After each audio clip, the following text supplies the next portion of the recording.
Bienvenue dans cette 25e vidéo. Nous sommes à la veille de Noël et j'aimerais vous transmettre un dernier message pour cette année 2022. Je vous rappelle qu'en début d'année, nous trempions encore complètement dans le récit covidiste, alors qu'en cette fin d'année, les sources officielles se multiplient pour mettre en lumière le fait que la folie vaccinatoire n'avait aucun fondement scientifique solide et qu'elle a causé 2 à 5 fois plus de dégâts que la maladie qu'elle prétendait combattre. L'année passée, au même moment, qui aurait cru qu'un tel revirement serait possible ? Alors oui, c'est vrai, ça a pris du temps, mais s'il n'y avait pas eu de bons gars à l'œuvre aussi, ça aurait pu ne pas se produire du tout.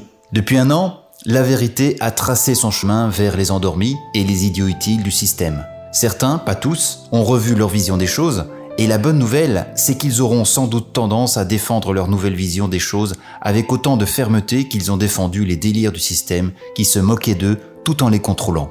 Et oui, le contrôle. Le contrôle, c'est le mot central de cette guerre d'information. En contrôlant les esprits avec leur rhétorique, les marionnettistes mondialistes ont failli prendre le contrôle du monde. En tout cas, du monde occidental. Parce qu'il n'y a qu'en Occident qu'une bonne partie du peuple croit encore que les hommes aux manettes de l'État agissent pour le bien du pays.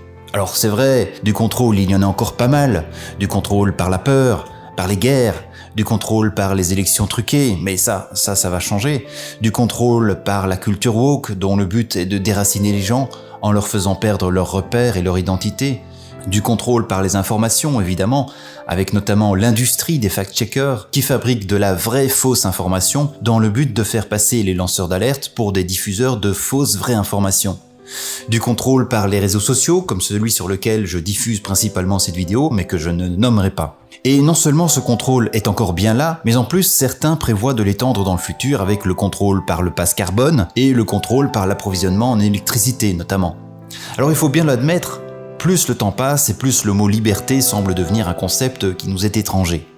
Mais comme je le disais dans le groupe Telegram, nous avons peut-être touché le fond. Pour une raison simple, c'est que suite aux élections de mi-mandat aux États-Unis, les signaux s'accumulent pour montrer que les bons gars ont entamé leur phase visible de contre-attaque.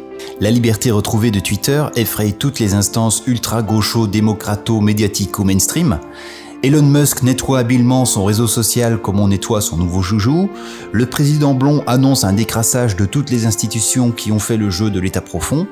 On en apprend des vertes et des pas mûres à propos du lien entre Twitter et les agences à 3 lettres. La faucille est bien partie pour se heurter au marteau. Les affaires de corruption entachent tout à coup l'Europe, etc., etc. Je ne vais pas vous citer toutes les nouvelles que vous avez pu apprendre en consultant les médias alternatifs qui, soit dit en passant, font de mieux en mieux leur boulot. Pour faire bref, et même si les malheureux effets secondaires qui suivent la période Covid n'ont pas terminé de distribuer leurs souffrances, les nouvelles sont plutôt bonnes. Le plus intéressant est de voir que les prévisions de Q sont toujours aussi précises, ce qui veut dire que pendant que la base, le peuple souverain, commence lentement mais sûrement à se réveiller grâce aux révélations qui ont déjà été faites et qui arrivent de plus en plus, au sommet de la pyramide, les bons gars sont prêts pour passer à la vitesse supérieure. Par conséquent, je pense que 2023 sera une année charnière. Elle sera bien remplie, choquante pour beaucoup, et je m'inclus volontiers dans ce beaucoup, et peut-être particulièrement difficile pour certains qui continuent à vivre comme dans le monde d'avant. Hélas, je n'ai pas tellement le temps d'aller plus loin dans les sujets aujourd'hui. Il y a d'ailleurs moins de choses à décortiquer pour les personnes qui ont ouvert les yeux pendant la crise Covid. Ce qui se passe aujourd'hui n'est que la suite logique d'une reprise de pouvoir par les bons gars. Cette reprise de pouvoir, qui a comme corollaire l'exposition du Deep State, ne se fera pas sans grincement de dents. Et la seule chose qu'on puisse faire est de se préparer à être bousculé.